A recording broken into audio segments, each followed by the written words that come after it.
experience affliction, through persecution or affliction of any kind, we too can know that it's not meaningless. God has purposes in it, and He is smarter than us. But we also know that we are called to it, so that we rely on Him and not ourselves. And it causes our eyesight to be forced upward and to see His glory and His power and His strength. And that our response too would be thanksgiving along with many others because of what God takes us through. And the fact that He is still in control is one major way we can be thankful. He's never lost control. He will remain in control forever. Being an Acts 4 Christian, the implication, are you an Acts 4 Christian? Are you willing to receive the movement and the work of the Lord in your life by pursuing an Acts 4 philosophy lifestyle?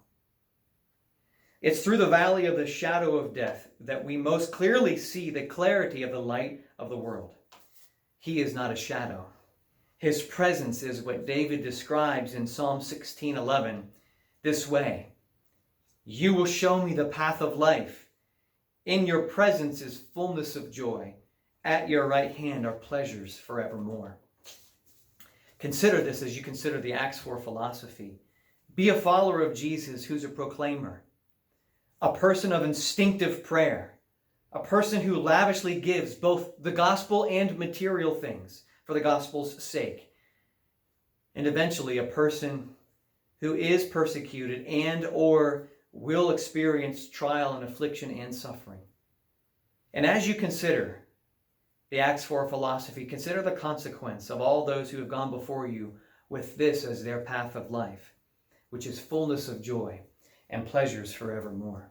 The Acts 4 philosophy is not just a thought, it's a lifestyle, and it brings us into the presence of the living God, who's made promises He's been willing to keep and faithful to keep, and will continue to keep, even through suffering.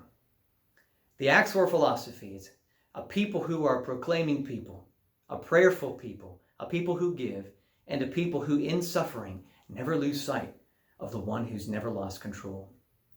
I trust that as you've heard these things and you've been taken through Acts 4, you'll see that aspects of the Acts 4 Christians as aspects and characteristics that we are to emulate.